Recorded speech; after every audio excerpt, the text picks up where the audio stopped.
So again, I'm excited to be here. We're happy to have you all here with us. We're going to look over what it really means to proctor one of NHA's exams, as well as some key things to know before getting started to run that test on site. Now, before we get into too much information, I do want to get to know you guys just a little bit. So I'm going to post a poll here. Let's see. Let me see if I can. There we go. I'm just a little bit curious about the type of program that you are associated with. So take a quick moment and look through these different pieces here. What is the kind of general one that's going to fit the most with you and your pro? Oh, here we go. There, launch it there. That's going to fit the most with you and your program. So we've got, your standard college or university or career-focused institution. Are we talking about CTE programs or even employers that have an apprenticeship or working on site? Or if there's something completely different, totally unlisted, post that other in the chat. While we're kind of collecting some information, I can see somebody did raise their hand. If you have a question, please post that question in the Q&A. We'll get that answered for you. That's probably the best way if you do have a question. Otherwise, you can go ahead and lower that hand. So we're going to close up this poll. Got almost everybody there. So it looks like we have a healthy war here between career workforce programs and our elevated CTE programs. Fantastic. Though standard universities, you're well represented, and all of our others, very, very happy to have you here. Thank you so much for joining us today. Let's go ahead and dive in. So what we're going to do is review all of the resources and tools that you have available to you to make sure that exam day for both you and your learners is as successful as possible. We're going to cover all of these topics. And again, as you have questions, please post those in the Q&A so that we can be sure to get those addressed. So just get started, here at NHA, we are fully invested in the success of you and your learners. So we know that proctoring can be a little bit scary at first if you haven't done this before, but we're here to help make sure that your exam day is successful. So I'm going to ask you guys here another question. I'm just going to launch one more poll here. For those of you who are with us, what is your familiarity or comfort level, I suppose, with proctoring? Have you done this before? Are you brand new? Just kind of want to gauge sort of who's with us here today. So please take just a minute and read through these. Again, if none of these apply, that's okay. Go ahead and let us know information in the chat box if we'd like. Please be sure to post those questions that you have in that Q&A box. All right, we've got just about almost everybody here. Great. I'm going to go ahead and end this poll. And so we have representatives in every category. No worries at all. For those of you who are brand new, that's okay. It's not as scary as it might seem. And for those of you here for a little bit of a refresher, thank you for joining us. Very excited to have you. Let's go ahead and dive into some information. So just to level set real quick and relay that only NHA resources, the only resources that require, I suppose, a proctored exam are the 8 nationally accredited certification tests themselves that are available for individuals. Of these 8, the only one that cannot be run in the format that we're going to discuss today at your location is going to be the pharmacy technician exam. The Board of Pharmacy requires that this exam be run through a third-party testing company. Now, it is possible that your location is a third-party testing or has third-party testing on site. That's with PSI. That's our personal NHA's vendor for third-party testing. Now, if your testing center wants to become a PSI testing site, that is something that you'd need to address with PSI directly. The material we're covering today is not related to third-party testing. It's only going to be related to testing on site with a live proctor. Just for a little bit of background, PSI is NHA's selected single third-party testing resource who we've partnered with for over a decade. For your learners who are testing for pharmacy technician or who may need just to test off-site or even through remote proctored exams, they will use PSI to schedule those tests. Proctoring exams on site does not make you a PSI proctor. nor do you schedule PSI exams. As an employee of your institution or school, you do have the option to proctor exams live on campus for 7 of those 8 certifications. So that's kind of just a little level set there. So the first step to proctoring one of our exams is becoming a proctor. But not everyone can or should proctor our high stakes exams.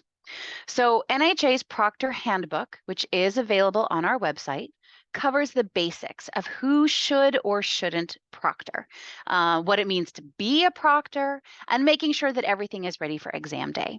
This is a really important document to understand what proctoring is and the security measures around the process. For any of your questions like what to do if a person is caught cheating or what needs to be in the testing room itself, the Proctor Handbook is your first place to check for information. It will walk you also through those kind of established concepts of who should and shouldn't be a proctor and what it means to have a conflict of interest, which is the legal way to say that you have too much stake in the outcome of the exam. So people who can proctor, as long as they are over 18, are people in alternative departments to the department that's testing. So if you have a dedicated testing center, that works too, a technology center, an employee from any of those, or even an administrative assistant or librarian or IT person, any of those people could definitely be within that proctor space. Now, that conflict of interest means that no one who is in a classroom with learners, or even program-specific administrators, directors, anyone who has a lot of direct contact with learners and may just be a little too involved, these individuals should not be in the testing room during an exam. Take note of some of the other pieces for proctoring, such as the proctor to student ratio, or who can or can't test on site, and when you might not be eligible to proctor due to maybe even testing for the exam yourself. So all of these pieces are in that Proctor Handbook for further guidance. Now, to become a proctor, you first need to be invited to your NHA account from an existing administrator. You'll receive an email to log in for the first time where you can update your login details to one you'll remember, which is important because you'll use that login on exam day.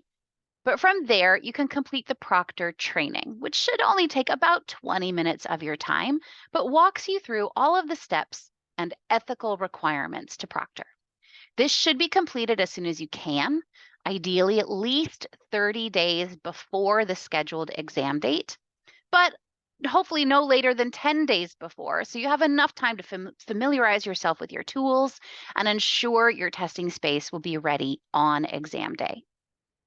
So when you first log in at our website, nhanow.com, you can see the prompt to become a proctor here. This training will need to be renewed annually, but only if you are still proctoring. You will receive reminder emails to renew your proctor training when the time is right. But if you're no longer responsible to proctor, then ignore it, right? You don't have to keep that updated. You can come back and complete it anytime. Only complete the training if you're still active in that role. But what do proctors do? Well, you're responsible to prepare the exam room, print off the exam roster, confirm identities of your candidates to that roster, ensuring their names match what's on their government issued photo ID, and most importantly, monitor them during the exam, right? If there are any issues or irregularities, which could include an instance of cheating, or even if the power goes out during an exam, you will be responsible to submit an incident form so NHA can address anything that we may need, from withdrawing a certification to resetting an exam availability for a learner. You will not be proctoring remote exams. Candidates can't take an exam with you via Zoom or Teams or through any online communication format. NHA uses PSI for all remote exams, so please do not attempt to proctor if the candidates aren't live with you in the room. You also don't have the authority to extend a test time or provide any supplemental accommodation need without NHA's advance approval. We're going to talk about this more in a moment, but if a candidate needs to submit a request for an accommodation because of an IEP or 504 or official doctor's letter, that is that individual's responsibility to do. That candidate needs to do that at least a month before their scheduled exam. As a proctor, you must stay in the testing room for the duration of the exam unless there's an alternative proctor there to relieve you.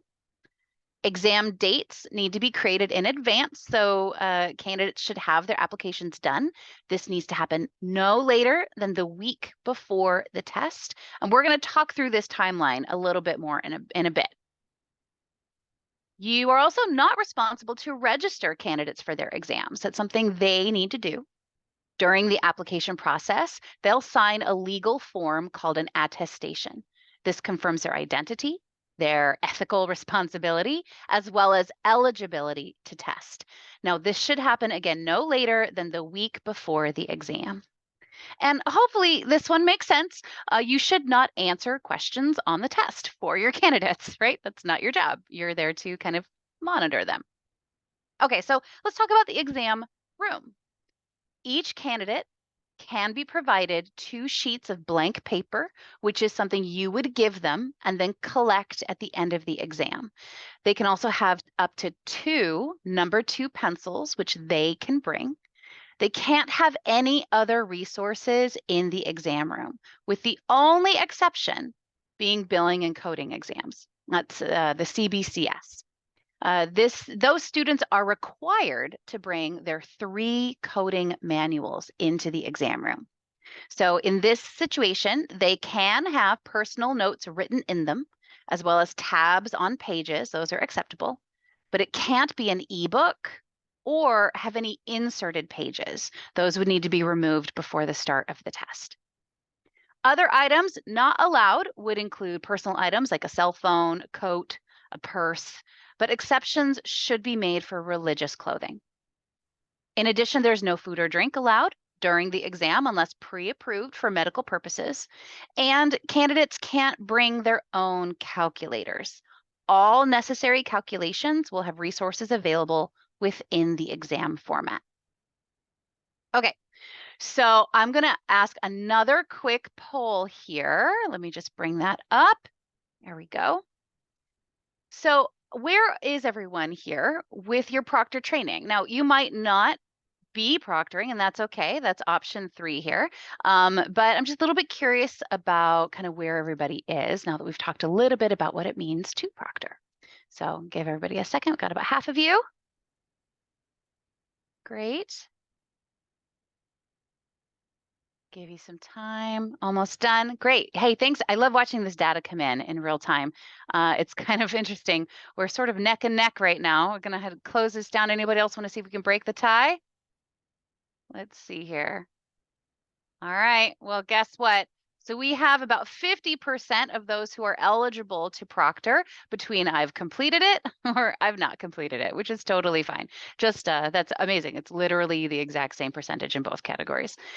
So great. Thank you so much for answering that. Just a little bit curious about that.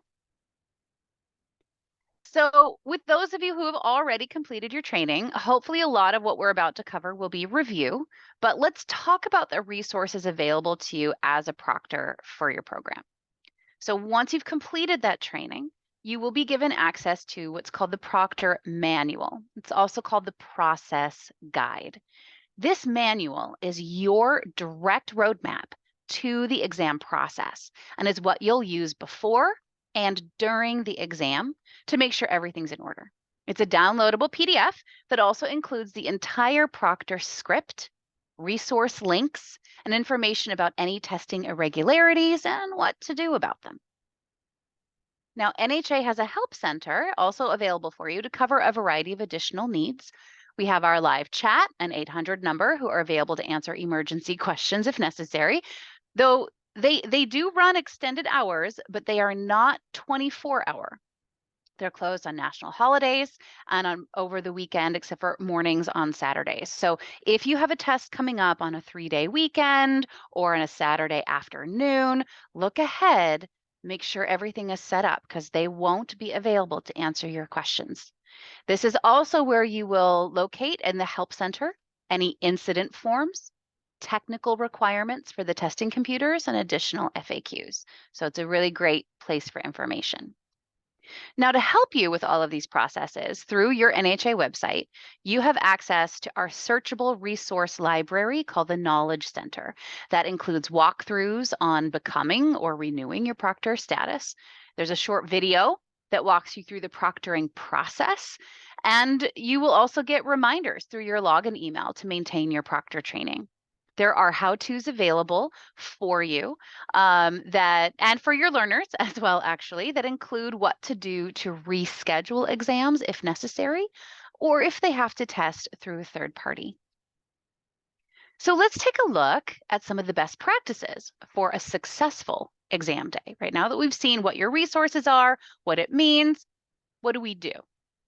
So a couple things, be sure to have a few things ready, like the proctor manual I was just talking about. Also the test plan for the exam or exams that you'll be proctoring. During the test script, you're required to inform your candidates of how long the exam will be and how many questions they'll answer. And you find that information on the exam test plan. Also, be sure to have noted the live chat feature again on your website to ensure that in case of an emergency or urgent need, you can access the client care team, again, our help center.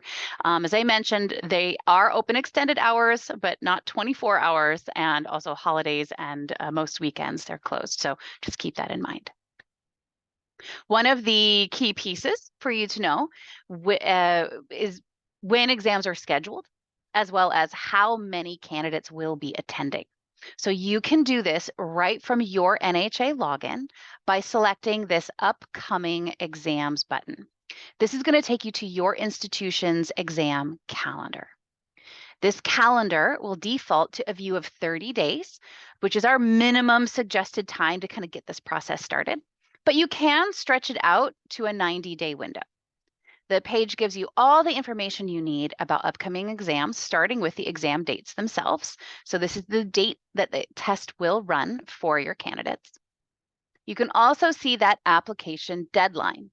This is the last day that a learner can apply for the exam and should be the week before the test, technically 8 days before or earlier.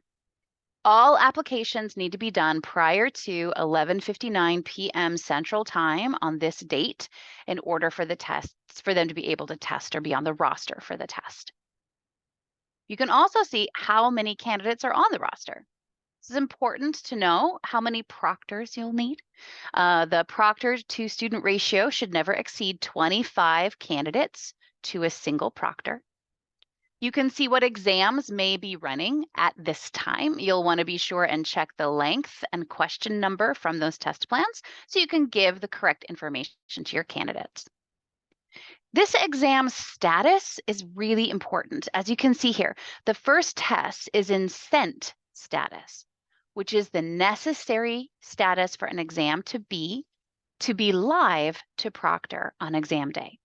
So if that test doesn't go through the final phase of processing, it will remain in a closed status, as you can see here for the July 29th test.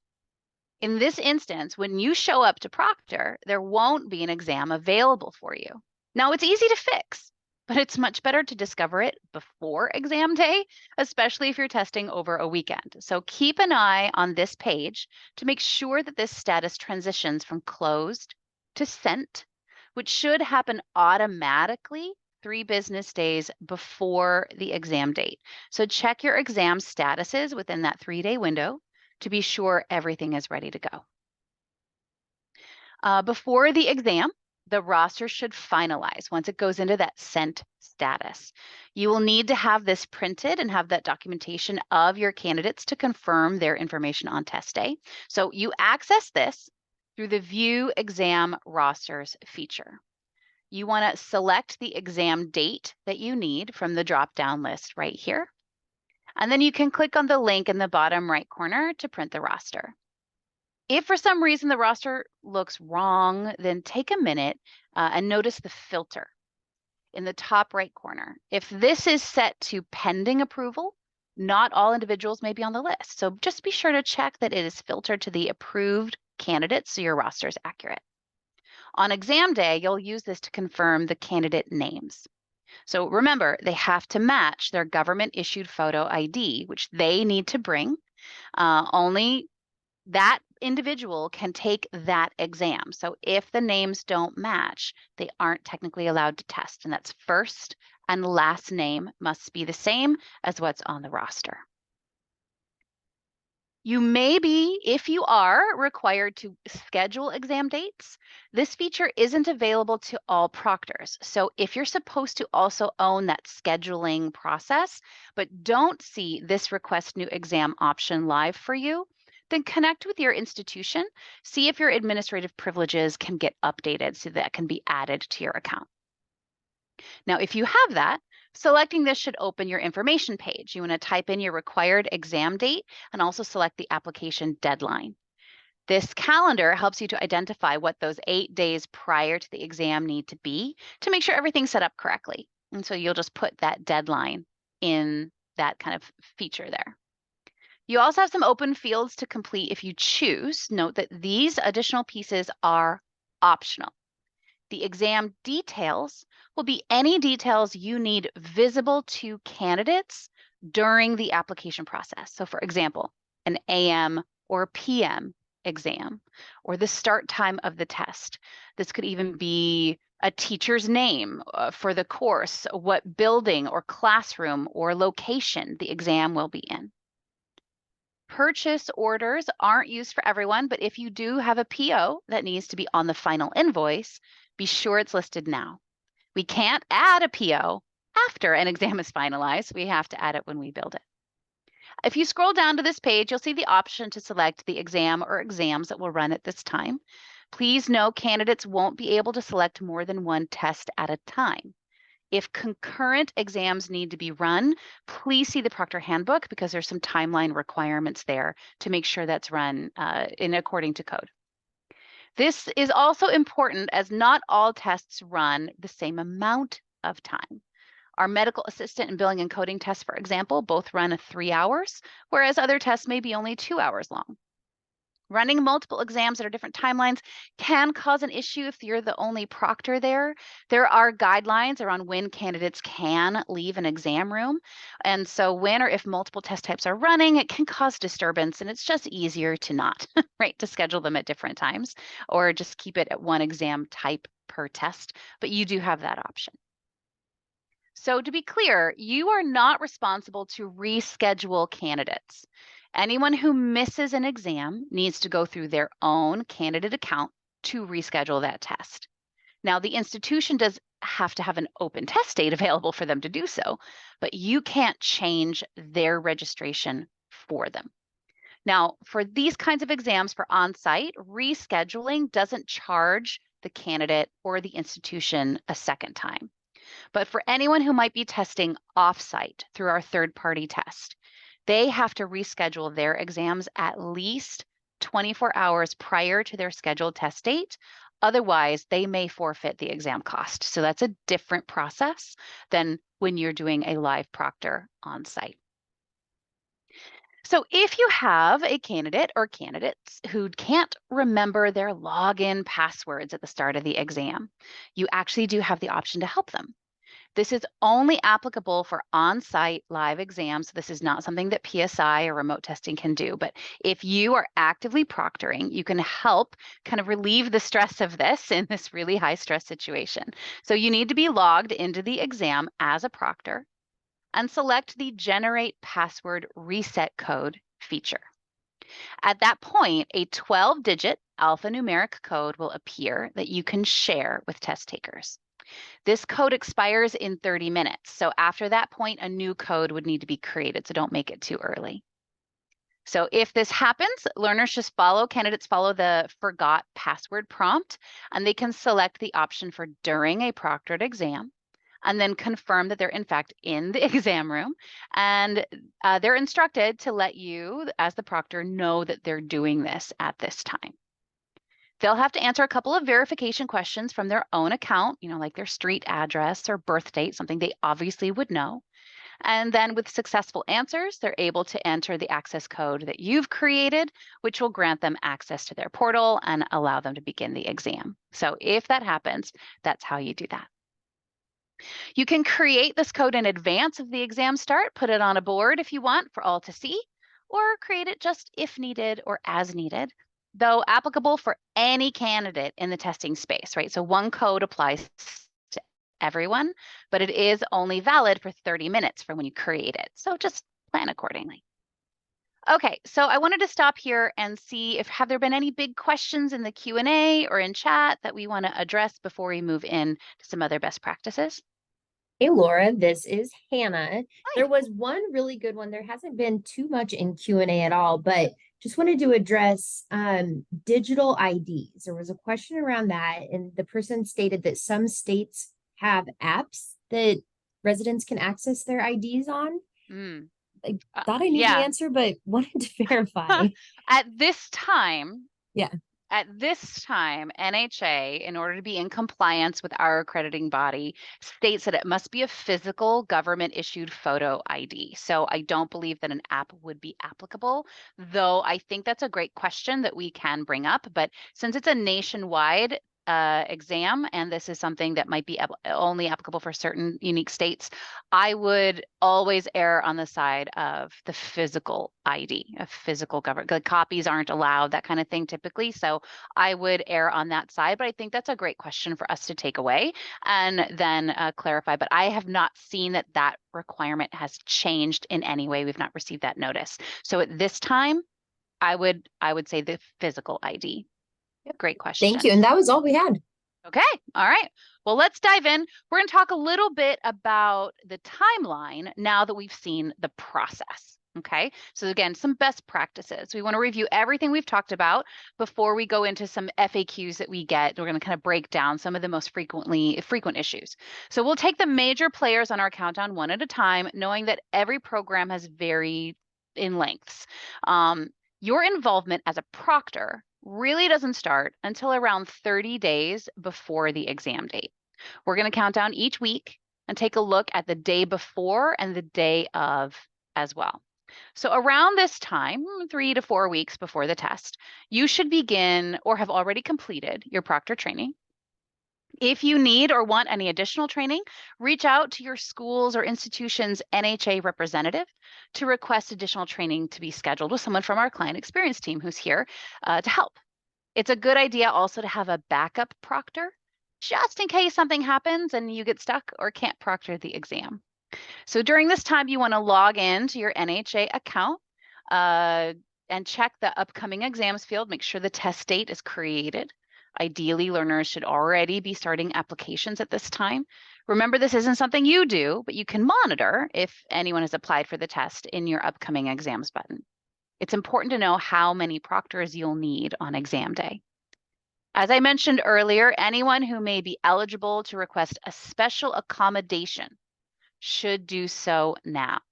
This is not your responsibility to submit, and you don't grant or approve accommodations. These must be submitted by the candidate in advance with adequate documentation and suggestions like an IEP or 504. Those are all on the form.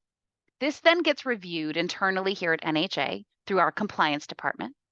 Candidates who are approved may need an alternative exam date scheduled or additional needs for their tests. They will need to communicate this with the institution. The institution is informed based off of who the candidate put on their initial form. They will be told as well. But it's the institution's responsibility to implement any accommodations. So be sure to check with your institution if there will be any additional needs. All right, so 2 weeks before you're scheduled to proctor an exam is the right time to review your resources. How-to guides, video walkthroughs, read through the proctor handbook and manual so you can address any possible needs or issues within the testing space. This includes making sure that your IT team has reviewed the tech specs to test and that all computers are set up and equipped. Candidates should be applying or have already completed their applications at this point, which you can see through the upcoming exams calendar. And again, any accommodations that have been approved are the institutions and so probably your responsibility to implement. By this time, candidates should be in communication with NHA and know if they have accommodations for special assistance, or a different exam date. If they do need to reschedule or have an alternative room, even maybe someone to read the questions out loud or a different setup that's different than the standard room procedure, we want to make sure that's taken care of at this time. Now we're getting close. The week before the exam date is when registration closes for candidates. Anyone who has not applied before this time will need to have a different or additional test date created. Based on your now visible roster, check in to see if there will be a need for any additional proctors. Is there a backup in case anything happens? Or if there's more than 25 candidates testing, you will need to have a second proctor in the room. This is also the right time to look further at the proctor handbook and manual. Make sure the room will be well equipped to handle all exam needs. Again, connect with IT on any technical requirements, just to make sure that the environment there meets expectations. The day before the exam, you should feel confident that all is ready to go. We've done all of our work. Make sure the room is set up according to the proctor handbook. At this time, the proctor manual will begin to give you directions. So the first is to verify that the exam roster is ready, which you should now be able to print off on the NHA website, and that holds all the expected candidate names. If anyone is missing from this list, they didn't apply in time. They'll need to have an alternative testing date set up for them. So just be aware of that. If there are any discrepancies, for example, someone on the roster who shouldn't be, then the institution needs to contact their NHA representative and get that fixed. You want to refer to the technical requirements in our help center and ensure all computers, including your proctor station, meet minimum requirements. Verify that pop-up blockers are turned off on all computers to be used for testing. The proctor handbook has all of this, including any additional room requirements like a working wall clock that would be visible to all exam candidates and proctors. You also want to prepare any additional supplies, such as scratch paper and pencils, to be readily available to provide on exam day. For example, for auditing purposes, paper provided to candidates need to be numbered following the proctor manual guidelines. So you'll need to review the test plan for the exam you're proctoring. You can relay how many questions and length of time for that exam. So these are all things to do here to prepare for the test. On exam day, prior to the test starting, have your proctor manual with you, but be sure you know your login and password, right? You might be on a different computer in the testing lab and it won't have any of your saved information. Check in with your proctor exams field in your login that the exam is listed, available to run.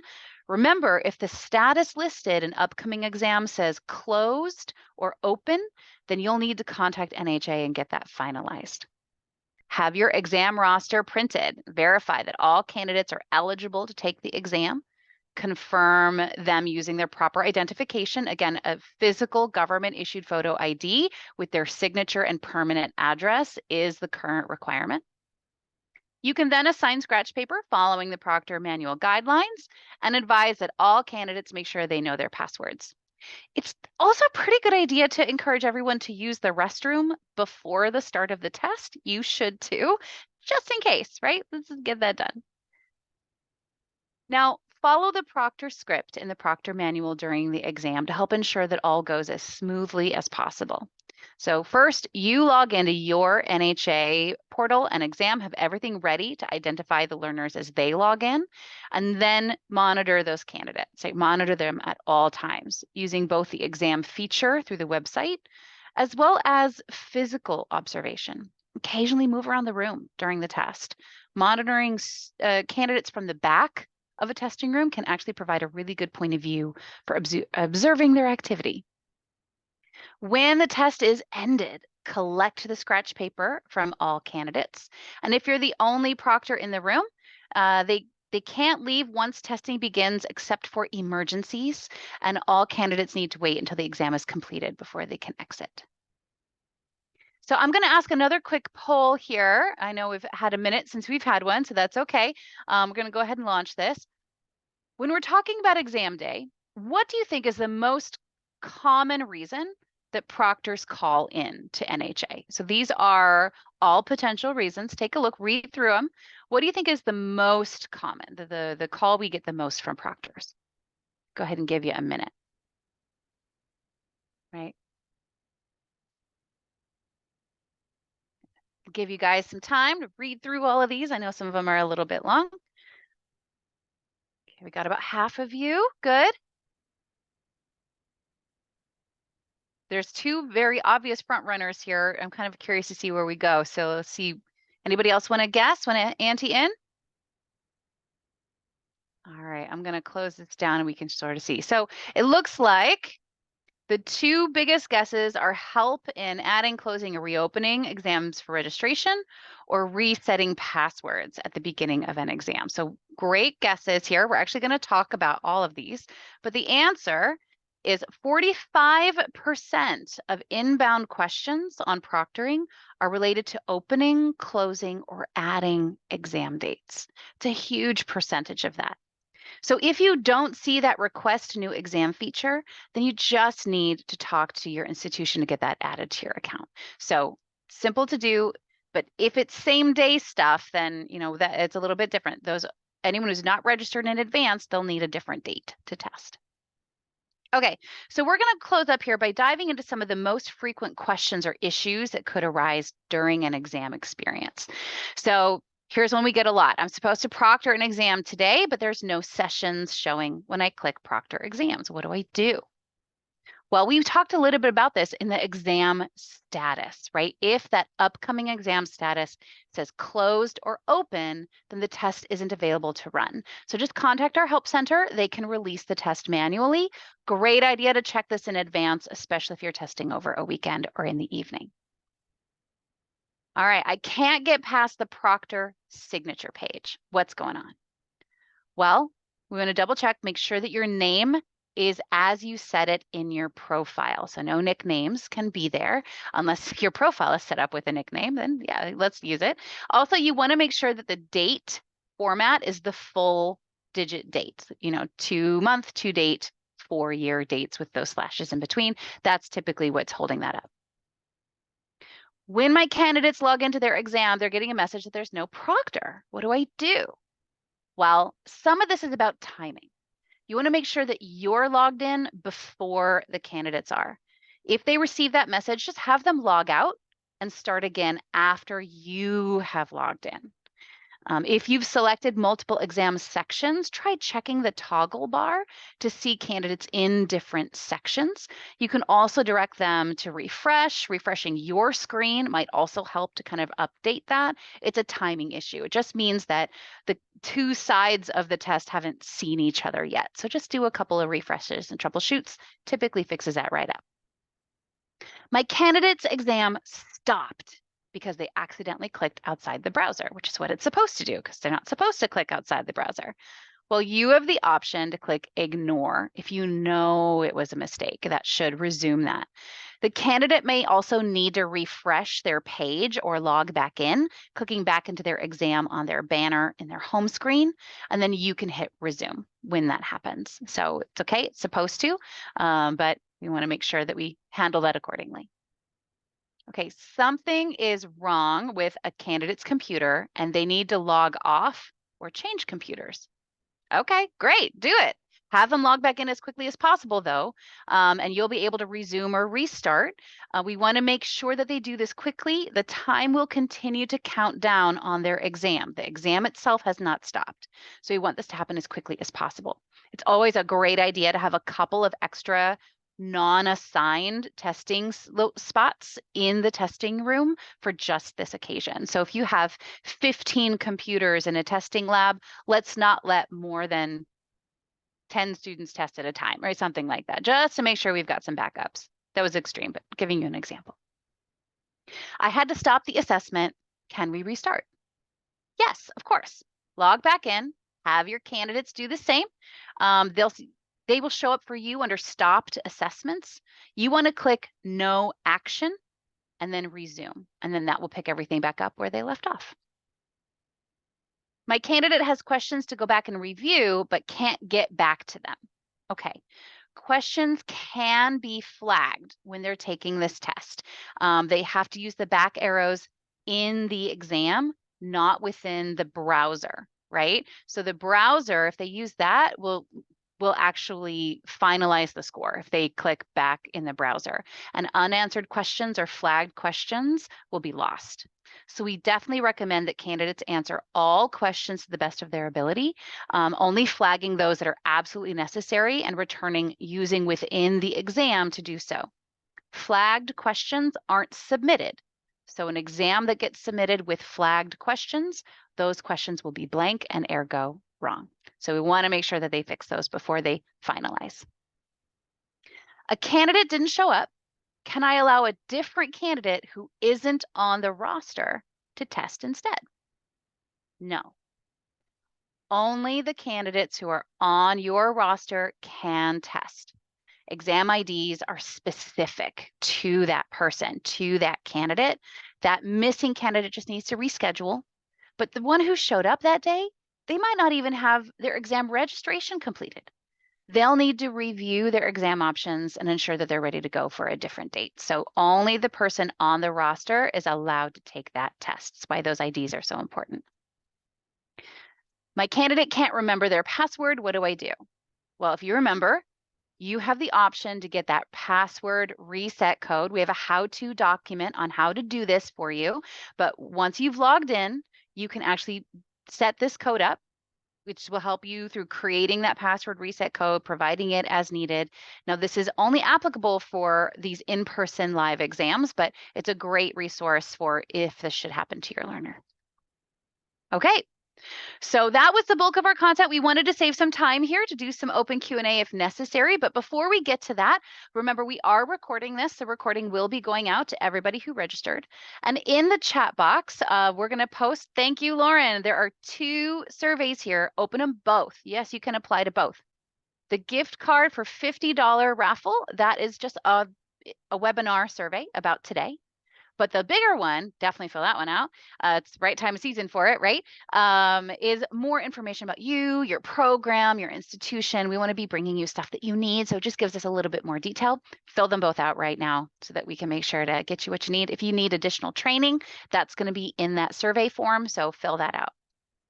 So I thought we should go ahead and see. I know when we stopped about halfway, there wasn't any big questions in the Q&A, but you knew that we were going to have some open Q&A time. So let's bring it, guys. What questions do we have out there? Post Yeah, them. Laura, again, there were not many. There's 2 that I would like to have you address. One, would you just walk through the typical accommodations that are granted? Yeah, absolutely. We can definitely talk about accommodations. I'm going to show you the best place to find information about that, actually. Let me get my website open here. Here we go. Come on, over here. Boop. Okay, so the best place if you have questions on accommodations is I'm going to take you to the Help Center right here. And in the Help Center, we're going to say accommodations, right? Just start typing it and let's go right into this accommodation space. So yes, we do allow accommodations. That's going to be in compliance with the ADA standards. So if that's where those standards come from. And here in this accommodation form is where all of the information that you may need are, specifically FAQs. Okay, so let's take a look at that. So this FAQ form has all of our kind of most commonly asked questions here, like how long does it take? What kind of accommodations are approved? What if my paperwork is out of date? You know, whatever those pieces are. But to really talk about it, accommodations vary depending on the need. The most common are extended time, right? That's probably the most common one, extended time on a test. We have seen where a candidate might need someone to read the questions out loud to them as they're going through the exam, but a lot of that is very, very specific to the learner. So I would just say it depends on the individual, but the most common is probably extended time. Did that answer that question, Hannah? Yeah, yep, I Right. really think that it did. Right. Another one was how or when do candidates move from pending approval to approved on the roster? Thought that was Great. a good That general is one. a great question. Let's go back here. I'm just going to type the word roster, right? So now this might not be your role. So I want to talk a little bit about that. Depending on your role at your institution, you may not be responsible for roster approvals, and that's okay. But we talked about that 8-day window from registration closing to the exam going live. During that time, once that registration closes, that's when an individual needs to go in and approve a roster. So this kind of walks you through what that looks like. But let me see if I have that. I'm going to go back to that image of, there we go.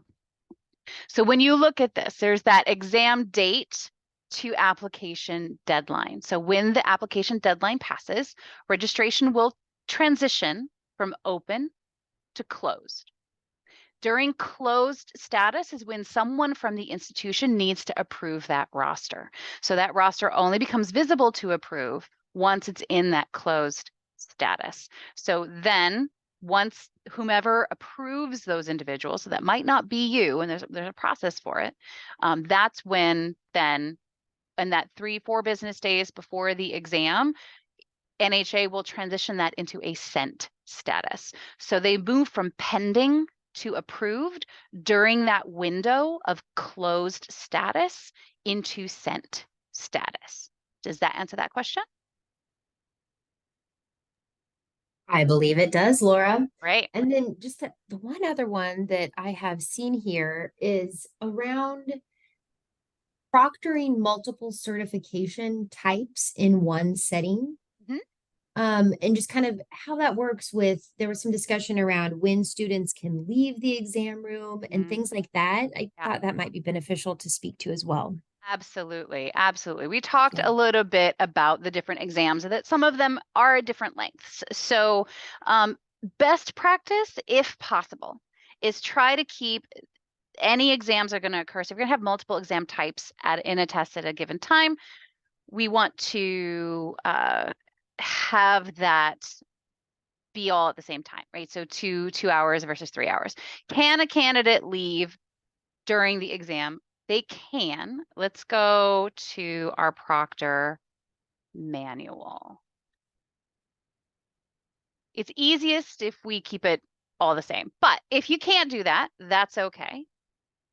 So we see we've got this manual. We've got a little video here. So within this manual, it talks a little bit about when candidates can or can't leave the exam room. There are some requirements built in. I wonder if I can find it. Did it search it? Leave. Ah, there we go. Okay.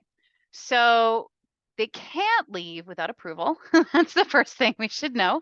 Candidates can't make up time. So if they do have to use the bathroom, I mean, they get like 2 hours. Can you just hold it, right? You think about that. But we want to give them, if they can't, their exam time doesn't get paused. So that's another piece of that. We want to try to keep as minimum as possible disturbance to the other candidates in the room, which is kind of why some of those are in there.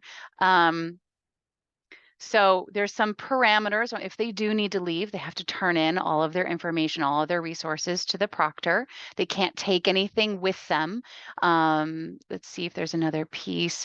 Easy. If you have a secondary proctor who can escort them out, that's great. But there are certain times during the test that they can't leave. The last 15 minutes of an exam, for example, they have to stay there. Anyone who's in that exam room during the last 15 minutes is due to stress and the completion of the test. So all of those parameters are here in the proctor manual, also called the process guide. Lots of great information in here. I highly recommend kind of do fine tooth combing through it because it's going to answer all of your questions, I promise. So did that help you, Hannah? Was that what you were looking for? Yeah, that was great, Perfect. Laura. Thank you so much. And I don't see any others coming in the chat or the Q&A. Okay. Um, All right. Well, I do see that there's someone who does have their hand up the whole time. So I don't know if that was intentional or not, but I'm going to go ahead and lower that hand. So if you don't have any other questions, that's okay. If you do, post them in the Q&A. We're going to stop the recording, but we'll stay on for another couple of minutes just to answer questions as they come. So I do want to say thank you to everybody who joined us today. You will be receiving a recording of this in the next week, so keep a lookout. It will also get posted on our website in our events landing page with all of our on-demand webinars. So thank you again, everyone, for joining us, and have a great day.